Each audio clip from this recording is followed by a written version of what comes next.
आज हम लोग दो अन्य फलन, जिनमें एक का नाम है चर घातांकी फलन यानी एक्सपोनेंशियल फंक्शन, और दूसरा है लघु गणकीय फलन यानी लॉगरिथमिक फंक्शन, उनके ग्राफ की बात करेंगे।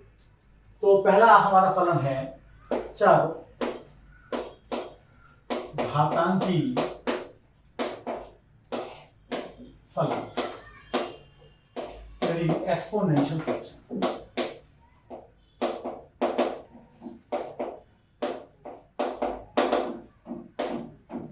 तो हम देखेंगे कि भाई ये फलन किस प्रकार का होता है।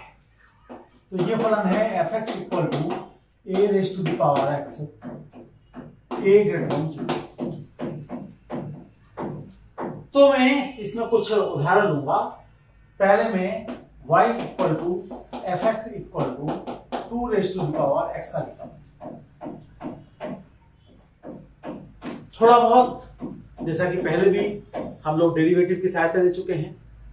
डेरिवेटिव हमको फलन के किसी बिंदु पर टेंजेंट की स्लोप बताता है, और पॉजिटिव होने पर बताता है कि फलन इंक्रीजिंग है, और नेगेटिव होने पर बताता है कि फंक्शन डिक्रीजिंग है। तो उसकी भी थोड़ी मदद हम लेंगे। अगर हम यहाँ dy बाई डी एक्स निकालें तो वो आएगा 2 raise to the power x log 2 to the base e, short में इसको ln 2 भी कहते हैं। और अगर मैं सेकेंड डेरिवेटिव निकालूंगा तो वो आएगा 2 raise to the power x ln 2 का स्क्वायर। ये भी पॉजिटिव है, ये भी पॉजिटिव है। इसका मतलब कनकेव अप है, इसका मतलब इस प्रकार है, और इसका मतलब इंक्रीजिंग है। इंक्रीजिंग है तो इसका मतलब ये वाला पार्ट है। इस प्रकार का ग्राफ हमारा आएगा। अब हम थोड़ा सा टेबल बना लेते हैं। तो टेबल बनाएंगे तो उसमें ये हमारा x है, ये हमारा y। तो हम ध्यान रखेंगे कि x के ऐसे मान बिल्कुल ना लें जिनसे y बहुत बड़ा होगा, क्योंकि फिर हम उनको खींच नहीं पाएंगे। तो मैं जैसे -2 से शुरू करता हूँ, -1 लेता हूँ, 0 लेता हूँ, 1 लेता हूँ, 1.5 लेता हूँ और 2 लेता हूँ। इतने पॉइंट लेता हूँ। तो जब मैं इसे लिखूंगा तो यहाँ पर मेरे पास 1/4 आएगा, 1/2 आएगा, 1 आएगा, 2 आएगा, 2√2 आएगा। 2√2 का मतलब हो गया 2.8, और ये 4 आएगा। हमें फंक्शन को इंक्रीजिंग करना है और साथ साथ ये भी है। तो ये हमारे पास -2 है, ये हमारे पास -1 है, ये 0 हो गया, ये इधर 1 है, और इधर ये हमारे पास 2 है। अब अगर हम देखें तो -2 पर वैल्यू 1/4 है, -1 पर वैल्यू 1/2 है, 0 पर वैल्यू 1 है, यानी कि इतनी, ये 1 है हमारा। 1 पर वैल्यू 2 है, यानी कि इतनी, 2 पर वैल्यू 4 है, यानी कि इतनी। तो इनको सबको मिला दें कनकेव। अब ध्यान रखें तो ये ग्राफ कुछ इस प्रकार से हमारे पास आगे ये इस प्रकार से बढ़ता चला जाएगा। पीछे की तरफ जाएंगे तो हम सोच सकते हैं कि x को जितना ही नेगेटिव लेंगे y उतना ही छोटा और पॉजिटिव आएगा। तो यहां पर हम ये कह सकते हैं कि x एक्सिस इस वक्र का एक अनंत स्पर्शी है, यानी कि एसिम्प्टोट है। ये बात यहां पर हम कह सकते हैं। ये इसका ग्राफ है। तो ये y is equal to 2 raise to the power x का ग्राफ हुआ। हम 2 की जगह पर 3, 4, 5 या e जो कि एक विशेष संख्या है 2.73 उसे ले सकते हैं, या हम जो पावर है उसे नेगेटिव कर सकते हैं। जैसे अब मैं आपके सामने यहां पर 1/2 ले रहा हूं, 1/2 की पावर x, इसका मतलब 2 की पावर -x। इसके बारे में जरा मैं विचार कर रहा हूं और मैं देखूंगा कि मेरे सामने किस प्रकार की चीजें निकल रहा है। तो इस बार y है 1/2 raise to the power x, यानी कि y इज इक्वल टू, तो मेरे पास हुआ y equal to f x equal to 1/2 raise to the power x equal to 2 raise to the power -x। dy by d x आया -2 raise to the power -x ln2, और d square y by d x square आया 2 raise to the power minus x लॉन two का whole square. हर एक एक्स के लिए ये पॉजिटिव आएगा, ये नेगेटिव आएगा, यानी डिक्रीजिंग होगा और कंटिन्यू होगा, तो ऐसा ग्राफ होगा। ये हमें ध्यान रखना है। फिर से हम टेबल बनाते हैं।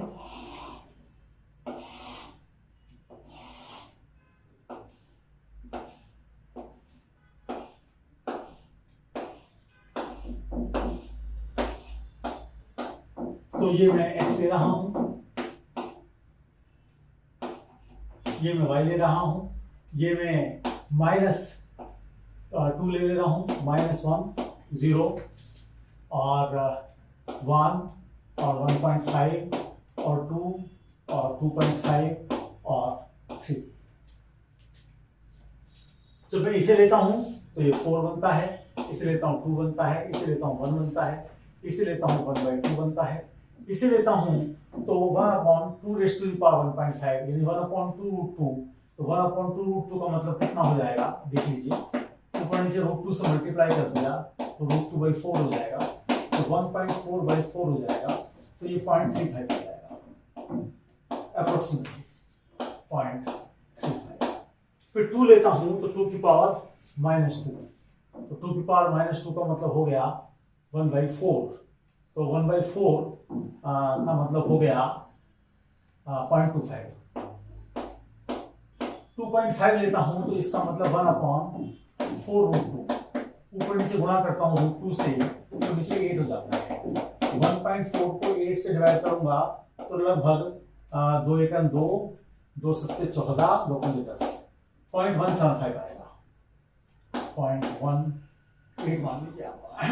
3 रखेंगे तो 1/8 आएगा, तो 0.125 आएगा। इस प्रकार की जानकारियां ये हमारे पास है। अब हम इसके ग्राफ को देखते हैं। तो इसका ग्राफ है इस प्रकार का है, और इसमें हमने x की वैल्यू रखी, यहाँ पर ये हमारे पास -2 है, ये -1 है, ये 0 है, ये 1 है, ये 2 है, ये 3 है, और मुझे बीच में इनके मिड पॉइंट्स की जरूरत पड़ रही है, तो वो भी मिल रहा है। -2 पर वैल्यू 4 हो रही है, तो 4 का मतलब लगभग इतना ऊंचा। -1 पर वैल्यू 2 हो रही है तो लगभग इतना ऊंचा। 0 पर वैल्यू 1 हो रही है तो लगभग इतना बड़ा। 1 पर वैल्यू 1/2 हो रही है यानी कि आधा, और 1.5 पर वैल्यू 0.35 हो रही है तो इतना, और 2 पर वैल्यू 0.25 हो रही है तो इसका मतलब और भी कम, और यहाँ पर इस तो वैल्यू 0.18 हो रही है तो और भी कम, और 3 पर वैल्यू और भी कम। तो ये ग्राफ हमारे पास कुछ इस प्रकार का आएगा। इसको मैं थोड़ा सा अगर ठीक कर दूं तो ये कुछ इस प्रकार कंकेव अप है, डिक्रीजिंग है, जो कुछ आप चाहते थे वो है, तो ये आपके सामने। अब बजाय हम अगले ग्राफ पर जाने के, अभी तक जो ग्राफ हमने लिए हैं उन्हीं का थोड़ा हम फायदा उठाने की कोशिश करेंगे, तरह तरह के परिवर्तन करेंगे, और हम देखेंगे कि ग्राफ किस प्रकार का है। जैसे मैं एक्सपोनेंशियल फंक्शन में अगर लूं तो 2 की पावर x², y। अगर मैं इसमें ग्रेटेस्ट इंटीजर की बात करूं तो 3 raise to the power greatest integer x की बात कर सकता हूं। फ्रैक्शनल पार्ट की बात करूं तो 2 raise to the power minus fractional part x, ऐसी बात कर सकता हूं। और अगर मैं सिग्नम फंक्शन की बात करूं तो मैं 2 raise to the power signum x, इसकी बात कर सकता हूं।